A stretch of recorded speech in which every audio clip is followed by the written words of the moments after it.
الحمد لله رب المشرقين ورب المغربين،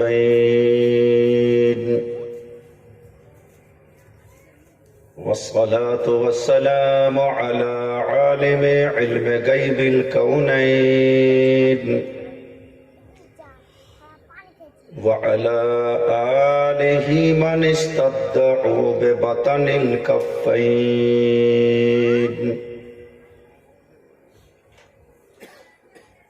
وأصحابه الذين سافروا باليدين.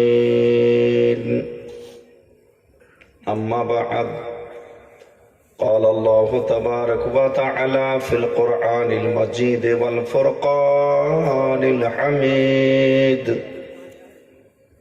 أعوذ بالله من الشيطان الرجيم. بسم الله الرحمن الرحيم. هو الذي بعث في الأميين رسولا منهم يتلو عليهم آياته ويزكيهم ويعلمهم الكتاب والحكمة وإن كانوا من قبل لفي ضلال مبين.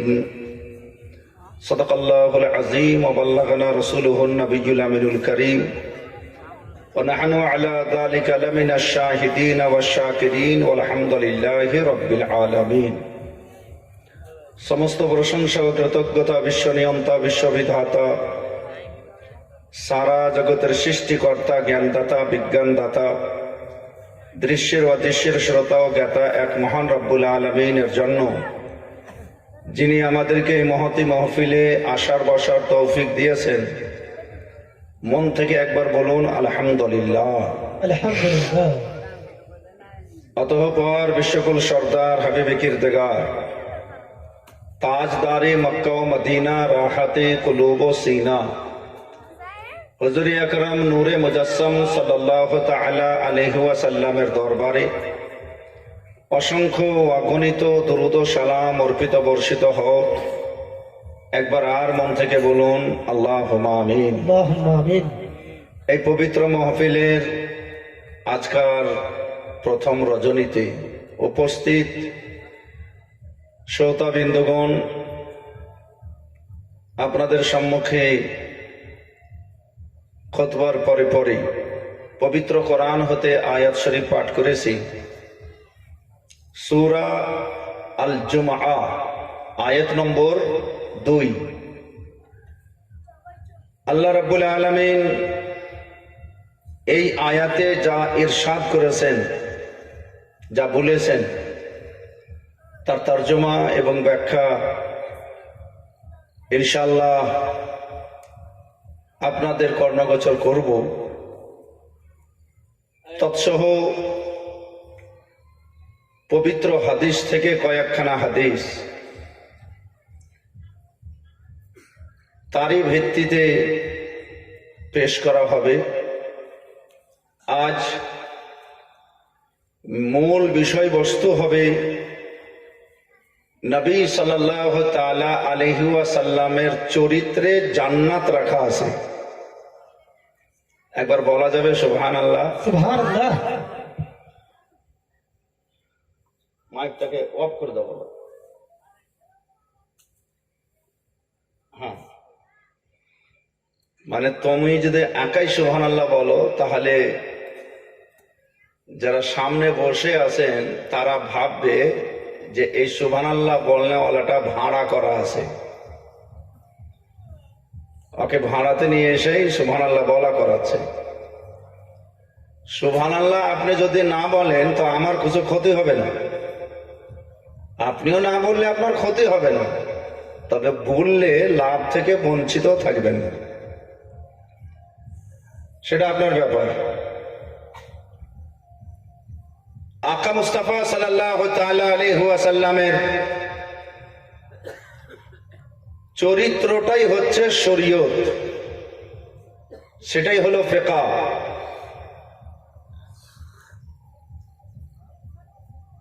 সেটাই হলো মুসলমানের জন্য ইবাদতের আধার। আমরা মুসলমান, নবী মুস্তাফা সাল্লাল্লাহু তাআলা আলাইহি ওয়াসাল্লামকে আমার আল্লাহ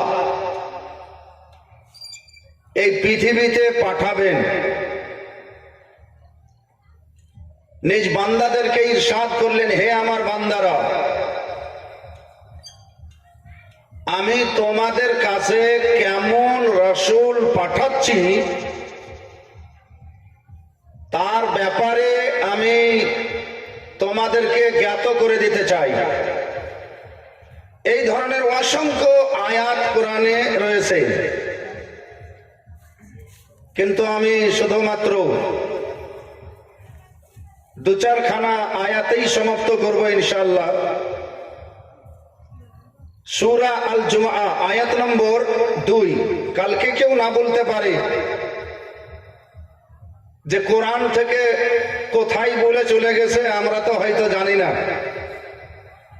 কিন্তু একটা সাধারণ মুসলমান যারা বসে আছেন তারা কমপক্ষে মনে রাখতে পারেন যে সপ্তাহে একদিন আমাদেরকে জুমা পড়তে হয়। জুমা নামে সূরার নাম আল জুমআ। আয়াত বেশি দূরে নাই, মাত্র 2। আপনি চলে যাবেন। রব্বুল আলামিন ইরশাদ করেন, হুয়াল্লাযী বাআসা ফিল উম্মিয়িনা রাসূলা। সেই মহান আল্লাহ পৃথিবীতে এমনই একজন রাসূলকে অশিক্ষিতদের মাঝখানে প্রেরণ করেছেন, যে রাসূল তাদেরকে আল্লাহর আয়াত পড়ে শোনাচ্ছেন। ওয়ায়ুযাক্কিহিম, এবং যারা রাসূলের কাছ থেকে আল্লাহর কোরআনের আয়াত শ্রবণ করছে, ওয়ায়ুযাক্কিহিম, রাসূলুল্লাহ তাদেরকে পবিত্র করে জান্নাতি বানিয়ে দিচ্ছেন। ওয়ায়ুআল্লিমুহুমুল কিতাব ওয়াল হিকমা, এবং সেই রাসূল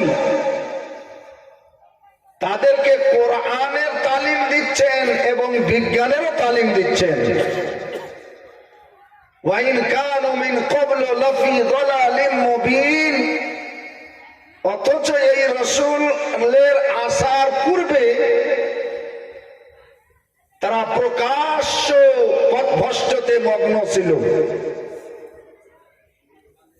বেরাদার, দু চারটি কথাই কোরআনের ব্যাখ্যায় আপনাদেরকে শ্রবণ করতে হবে। শুধু গজল হলেই জলসা হলো, এগুলো ভুল ধারণা। গঙ্গার দিকে পাঠিয়ে দিয়েন। জলসার নাম মস্তি করা, জলসার নাম এমেজ করা, জলসার নাম খুশি পালন করা, জলসার নাম কুটুম তালি করা, জলসার নাম গ্রামের নাম করা। এই নিয়ত যদি থাকে তাহলে জলসা করিয়েন না, আর জলসা শুনিয়েন না। জলসা করার নিয়ত যদি থাকে যে আমার গ্রামবাসী হেদায়েত পেয়ে যায়, আর জলসা শুনতে আসেন এই নিয়তে, শোনার পরে কিছুটা হেদায়েত পেয়ে যায়, কিছুটা শিক্ষা পেয়ে যায়, তাহলে আপনার জলসা করাও সাফল্য হবে আর আপনাদের আশাও কামিয়াবি হবে। শুধুমাত্র কুটুম তালি করে জিয়াফত করে কোনো লাভ হবে না। আজ আমাদের জলসা হতে আমাদেরকে যে ভালো পয়গাম কেন পাওয়া যায় না? শুধুমাত্র এক অপরের সমালোচনা সকাল হতে হতেই এই বক্তা এমন ছিল, সেই বক্তা এরকম ছিল, কি আর গলা ছিল, কি এরকম ছিল। মানে এটি হলো আমাদের কাজ। কি বলে গেল, কি শিক্ষা পেলাম, চায়ের দোকানে একটা মডেলের মুখে শুনতে পাওয়া যায় না যে একটা হেদায়েতের কথা শুনেছি। ভাই, আজ থেকে আমার মন গলে গেছে, আজ থেকে আমি নামাজ ধরে নিয়েছি, মায়ের সেবা করতাম না, হাদিস শোনার পরে আমি মৌলভী সাহেবের কথাই নয়, নবী মুস্তাফার হাদিসে আমার মন গলে গেছে। একবার মহব্বতে বলেন সুবহানাল্লাহ।